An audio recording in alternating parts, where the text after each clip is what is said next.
لله رب العالمين والعاقبة للمتقين والصلاة والسلام على أشرف الأنبياء والمرسلين. أعوذ بالله من الشيطان الرجيم. بسم الله الرحمن الرحيم.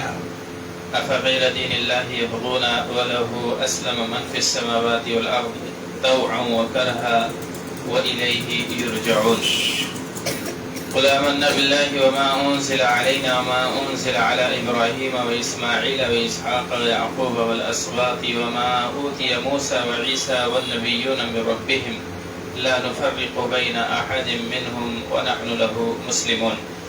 محترم حاضرین گرامی، عزیز بچوں، میری ماں اور بہنوں، ہمارے لیے یہ سعادت کی بات ہے کہ اللہ تبارک تعالیٰ نے ہمیں ماہ رمضان میسر فرمایا ہے. تقریباً ہر مسجد میں 2-4 لوگ کم ہوئے ہیں اور یہ سلسلہ موت اور زیست کا چلتا رہے گا. کسی کو خبر نہیں ہے کہ آنے والا رمضان کسے میسر آئے گا اور کسے نہیں. اس لیے اس مہینے کی ہر گھڑی کو بابرکت سمجھتے ہوئے زیادہ سے زیادہ نیکیاں کمانے کی کوشش کرنی چاہیے. یہ بھی ایک شکل ہے کہ آپ لوگ دن بھر بھوکے پیاسے رہے ہیں، قیام اللیل میں آپ لوگوں نے شرکت کی ہے اور ایک موقع ملا ہے درس قرآن کا، تو اس میں بھی آپ لوگوں نے حاضری دی ہے. اللہ تبارک تعالیٰ اسے قبول فرمائے. ایک صحابی آتے ہیں نبی پاک صلی اللہ علیہ وسلم کے پاس، اعرابی ہیں، دیہاتی ہیں.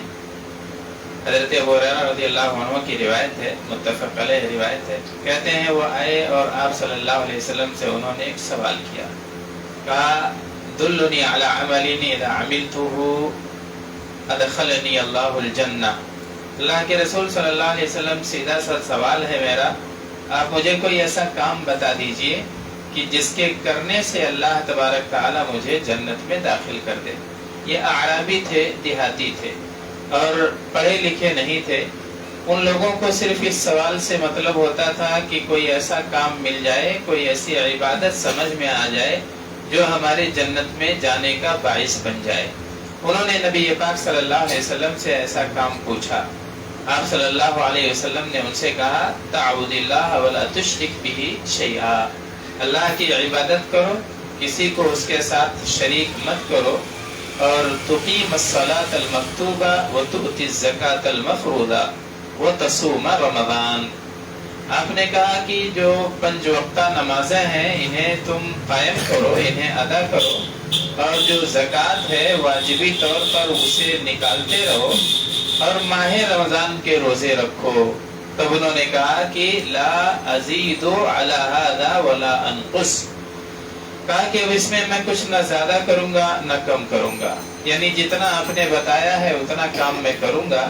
اور اتنا کہہ کے وہ جانے لگے. تب آپ صلی اللہ علیہ وسلم نے حاضرین سے مخاطب ہو کر کہا اگر کوئی آدمی یہ جان کر خوش ہونا چاہتا ہے، من سرہ ان ينظر الى رجل من اہل الجنۃ فلینظر الى ھذا. آپ صلی اللہ علیہ وسلم نے کہا اگر کسی کو اس بات سے خوشی ہے کہ وہ جنتیوں میں سے کسی جنتی آدمی کا دیدار کرے، کسی کو دیکھے، تو اس آدمی کو دیکھ لے، اس دیہاتی اور اس اعرابی کو دیکھ لے.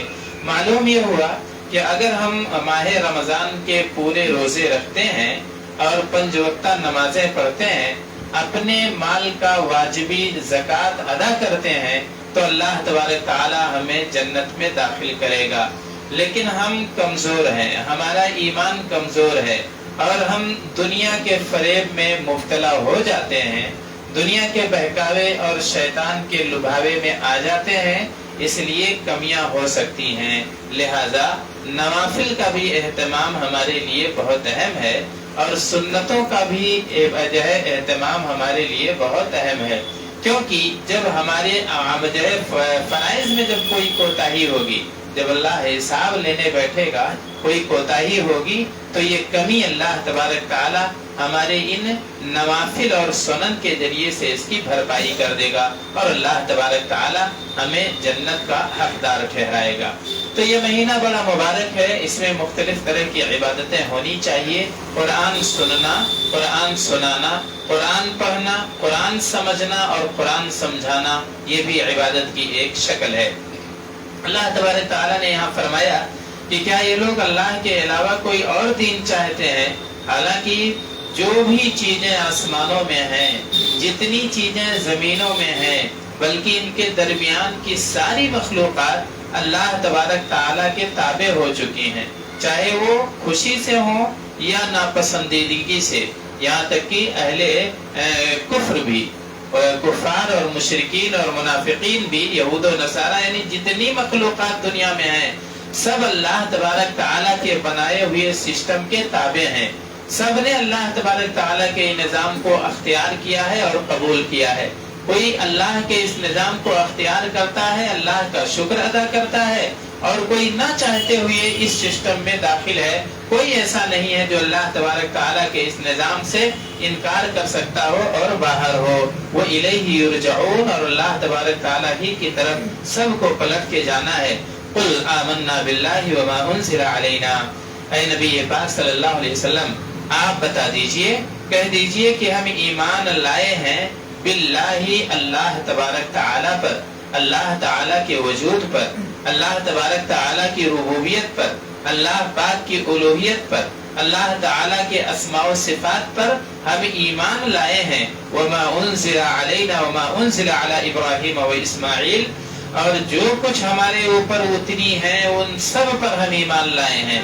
تو نازل ہونے والی صرف قرآن پاک نہیں ہے، اللہ تبارک رسول اللہ صلی اللہ علیہ وسلم پر جو اللہ تعالیٰ نے نازل کیا ہے وہ صرف اللہ تبارک تعالیٰ کا یہ قرآن نہیں بلکہ سنتیں بھی اللہ تبارک تعالیٰ نے نازل فرمائی ہیں، یہ بھی ذکر ہے، اس کی بھی حفاظت کی ذمہ داری اللہ تبارک تعالیٰ نے لی ہے۔ ایمان تبھی مکمل ہوگا جب ہم ویسے ہی ایمان حدیثوں پر بھی رکھیں جیسے ہم کلام اللہ پر ایمان رکھتے ہیں، اور وہی جیسے اسے سمجھتے ہیں اسی طریقے سے نبی پاک صلی اللہ علیہ وسلم کی باتوں کو بھی وہی سمجھنا ہوگا، تبھی ہمارا ایمان مکمل ہوگا۔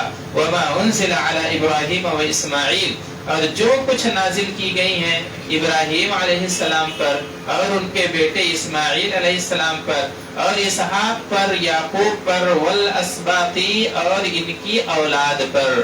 سبط کہتے ہیں بیٹی کے بچوں کو، اس کی اولاد کو، لیکن یہاں اولاد کا ترجمہ یہ زیادہ جامع ہے، اور ان کی اولاد پر جو کچھ نازل کیا گیا۔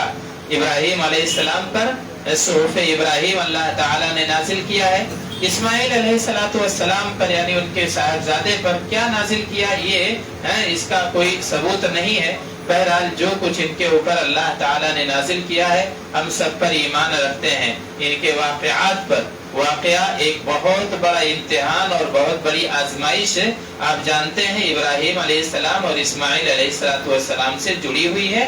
اللہ تبارک تعالیٰ نے قرآن پاک میں اس کا تذکرہ کیا، کہا یا بنی انی اری فی المنام انی اذبحک فانظر ماذا تری، میرے بیٹے میں خواب میں دیکھتا ہوں، بار بار دیکھتا ہوں کہ اپنے ہی ہاتھوں سے تجھے ذبح کر رہا ہوں۔ ایک اکلوتی اولاد ہے، بوڑھے باپ کے دل میں خیال بار بار آتا ہے، خواب میں بار بار دکھایا جاتا ہے، اور انہوں نے سمجھ لیا کہ یہ کوئی وہمی خیال نہیں ہے بلکہ اللہ تبارک تعالیٰ کی طرف سے اشارہ ہے۔ زندگی بھر میرا امتحان اللہ تعالیٰ نے لیا ہے، شاید ایک بڑا امتحان اور لینا چاہتا ہے۔ ایک ایسے باپ سے امتحان، بیٹے کے ذبح کرنے کا امتحان، یہ کوئی آسان کام نہیں ہے، لیکن پھر بھی اس پر تیار ہو گئے تھے۔ تو جتنی بھی چیزیں ان سے جڑی ہوئی ہیں ہم سب پر ایمان رکھتے ہیں اور سب کو درست مانتے ہیں، صحیح مانتے ہیں۔ البتہ جو ہماری شریعت سے ٹکرانے والی چیزیں ہیں پچھلی شریعتوں میں، اس کا ہم انکار کرتے ہیں۔ جو نہیں ٹکراتی ہیں، جو ہماری شریعت کے موافق ہیں، انہیں ہم قبول کرتے ہیں، کیونکہ دیگر شریعتوں کے لیے ناسخ ہے ہماری یہ شریعت۔ دیگر آسمانی کتابوں کو منسوخ کر دیا ہے کلام پاک نے، لہذا ان سے ٹکرانے والی چیزیں قبول نہیں ہیں، لیکن جو نہیں ٹکراتی ہیں ان سب پر ہم مجمل طور سے ایمان رکھتے ہیں۔ وَمَا أُوتِيَ مُوسَى وَعِيسَى وَالنَّبِيُّونَ مِن رَبِّهِمْ، اور جو کچھ موسیٰ کو دیا گیا، جو کچھ عیسیٰ کو دی گئی، اور دیگر نبیوں کو ان کے رب کی جانب سے، سب پر ایمان رکھتے ہیں۔ لَا نُفَرِّقُ بَيْنَ أَحَدٍ مِّنْهُمْ، ان میں کسی میں ہم کوئی تفریق نہیں کرتے ہیں۔ تفریق ایسی جو کسی کو نیچا ثابت کرے، تفریق ایسا جو کسی کو بڑا اور اونچا ثابت کرے، تو ایسا ہم وہ تفریق نہیں کرتے ہیں۔ وَنَحْنُ لَهُ مُسْلِمُونَ، اور ہم اس کے تابع دار ہیں، فرما بردار ہیں۔ وَمَن يَبْتَغِ غَيْرَ الْإِسْلَامِ دِينًا فَلَن يُقْبَلَ مِنْهُ وَهُوَ فِي الْآخِرَةِ مِنَ الْخَاسِرِينَ، اور جو بھی اسلام کے علاوہ دین اختیار کرے گا کوئی اور، یعنی دین اسلام کے علاوہ کسی اور کو دین کے طور پر چنے گا، فَلَن يُقْبَلَ مِنْهُ، تو اسے قبول نہیں کیا جائے گا۔ وَهُوَ فِي الْآخِرَةِ مِنَ الْخَاسِرِينَ، اور ایسا آدمی آخرت میں خسارہ اٹھانے والا ہوگا۔ جو کسی اور دین کی پابندی کر کے مرا ہے، جو کسی اور دین کو ماننے والا ہے، اللہ کے آخری دین کو نہیں قبول کیا، اللہ کے آخری نبی پر ایمان نہیں لایا ہے، تو وہ خسارہ اٹھانے والوں میں سے ہوگا۔ دنیا کا خسارہ، دینی خسارہ، ہر اعتبار سے وہ خاسر و خائب ہوگا۔ کیف یہدی اللہ قوما کفروا بعد ایمانہم، اللہ کیسے ایسی قوم کو ہدایت دے سکتا ہے جس نے کفر کر دیا ہے ایمان لانے کے بعد، یعنی ایمان لانے کے بعد مرتد جو ہو گئے ہیں، اللہ انہیں پھر اب کیسے راستہ دکھائے گا؟ جنہیں اللہ نے راستہ دکھا دیا، جنہوں نے حق پہچان لیا، جنہوں نے رسول اللہ صلی اللہ علیہ وسلم کی صداقت جان لی، اب جاننے کے باوجود بھی اگر یہ بھٹک جاتے ہیں، اگر یہ گمراہ ہو جاتے ہیں، تو پھر اللہ تبارک تعالیٰ ایسے لوگوں کو کیسے ہدایت دے گا؟ وَشَهِدُوا أَنَّ الرَّسُولَ حَقٌّ، اور اس کے بعد کہ انہوں نے گواہی یہ دی تھی کہ اللہ کے رسول سچے ہیں، وَجَاءَهُمُ الْبَيِّنَاتُ، اور ان کے پاس علامتیں بھی آئی ہیں، نشانیاں بھی آئی ہیں، ان سب کے باوجود بھی کفر کیا ہے، تب یہ ہدایت کی امید اب نہ رکھیں۔ واللہ لا يهدي القوم الظالمین، اللہ تبارک تعالیٰ ظالم لوگوں کو ہدایت دیتا ہی نہیں ہے۔ اولئک جزاؤہم ان علیہم لعنۃ اللہ والملائکۃ والناس اجمعین، یہی ان کا بدلہ ہے کہ ان پر لعنت ہے اللہ تعالیٰ کی، ان پر لعنت ہے فرشتوں کی، والناس اجمعین، اور سارے لوگوں کی لعنت ان پر برسے گی۔ ایسا بڑا لعنتی اور کوئی نہیں ہو سکتا ہے جس پر صرف انسان لعنت نہ برسائے، بلکہ فرشتوں کی بھی اس پر لعنت ہو، اللہ کی بھی لعنت اس پر ہو، اللہ کے رسول کی بھی لعنت ہو، تو یہ سب سے بڑا لعنتی انسان ہے، اور یہی ان کا بدلہ ہے۔ خالدین فیہا، اس میں ہمیشہ رہیں گے، کبھی اس عذاب سے نکلیں گے نہیں۔ لا یخفف عنہم العذاب ولا هم ينظرون، ان سے تخفیف بھی نہیں کی جائے گی عذاب کی، اور نہ تو انہیں کوئی مہلت دی جائے گی۔ الا الذین تابوا من بعد ذلک واصلحوا، سوائے ان کے جنہوں نے توبہ کیا ہے اس کے بعد اور اپنی اصلاح کر لی ہے، سدھر گئے ہیں۔ فإن اللہ غفور رحیم، بلا شبہ اللہ تعالی بہت معاف کرنے والا ہے، بہت رحم کرنے والا ہے۔ اللہ ہر جرم معاف کر دیتا ہے، رونے اور گڑ گڑانے سے اللہ تبارک تعالی رحم کر دیتا ہے۔ اللہ تبارک تعالی غفور ہے، اللہ رحیم ہے۔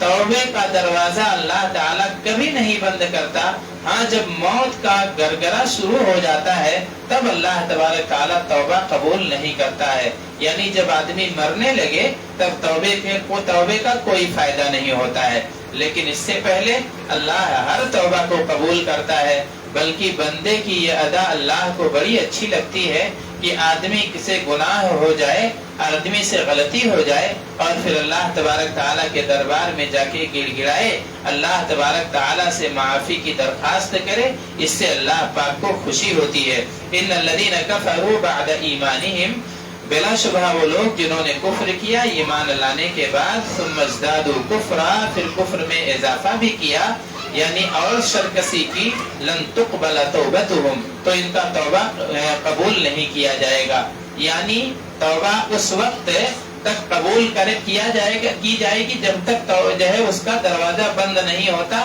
جب تک آدمی پر موت کے سکرات طاری نہیں ہو جاتے ہیں تب تک دروازہ کھلا ہے۔ وَأُولَئِكَ هُمُ الضَّالُّونَ، اور یہی لوگ بھٹکے ہوئے ہیں، یہی لوگ گمراہ ہیں۔ ان الذين كفروا وماتوا، آخری آیت ہے، ان الذين كفروا وماتوا وهم كفار فلن يقبل من احدهم ملء الارض ذهبا، بلا شبہ وہ لوگ جنہوں نے کفر کیا ہے اور مر گئے ہیں کفر کی حالت میں، توبہ نہیں کی، توبے کی توفیق نہیں ہوئی، مر گئے کفر پر، فلن يقبل من احدهم، تو ان میں سے نہیں قبول کی جائے گی ان کی جانب سے زمین بھر کے سونا وَلَوْ افْتَدَى بِهِ اگرچہ یہ فدیہ میں دیں.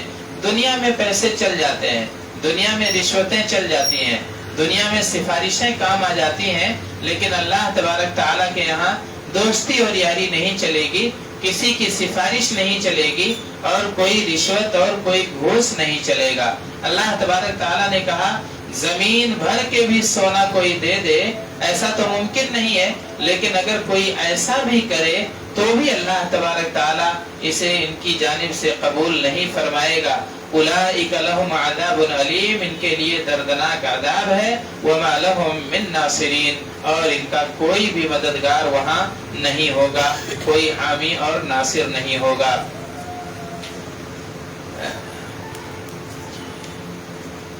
اب چونکہ ماہ رمضان چل رہا ہے, ہمارا درس بھی انشاءاللہ فیصلہ ذمہ داروں کی طرف سے یہ ہوا ہے کہ چلتا رہے گا, لیکن اس کے باوجود بھی رمضان سے متعلق کوئی سوال رہے گا تو آپ لوگ اسے کر سکتے ہیں, اور اس کا انشاءاللہ جواب دینے کی کوشش کی جائے گی رمضان سے متعلق. اور اگلے درس میں اگر ممکن رہا تو جیسے بدھ کے دن 10 منٹ پہلے کر دیں, تاکہ زیادہ تاخیر نہ ہو, صرف ایک دن. اگر اس میں کوئی رکاوٹ نہ ہو تو انشاءاللہ آپ لوگ فیصلہ کر لینا اگلے بدھ کو. باقی آج چونکہ ٹائم زیادہ ہو گیا ہے تو میں چاہتا ہوں کہ اب بچوں کے یہ جو انعامات یا حاضرین کے لیے جو انعامات آئے ہیں آج دستی کی شکل میں ہیں, تو 3 سوال میں کرتا ہوں تاکہ انعامات تقسیم کیے جا سکیں. پہلا یہ ہے,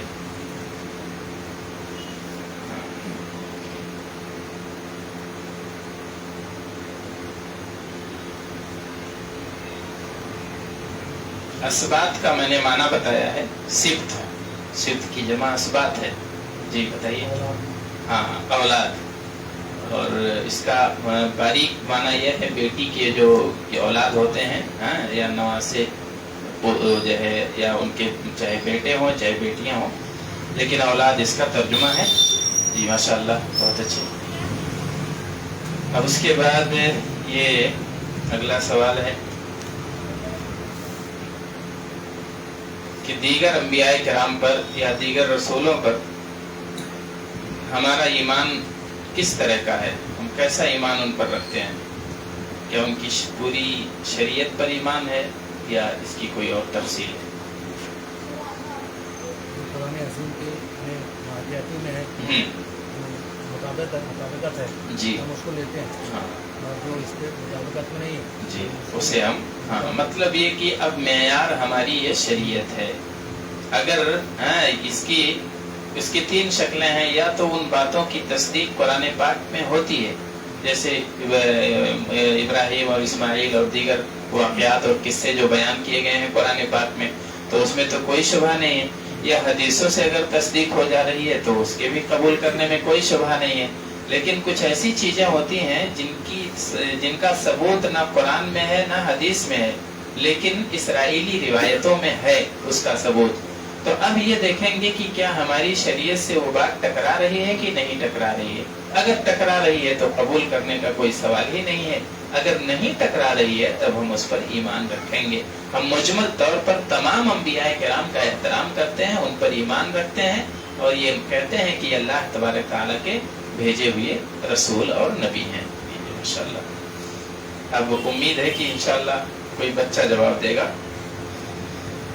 ہاں یہ بتائیے, آپ جی آپ بھی جواب دے سکتے ہیں.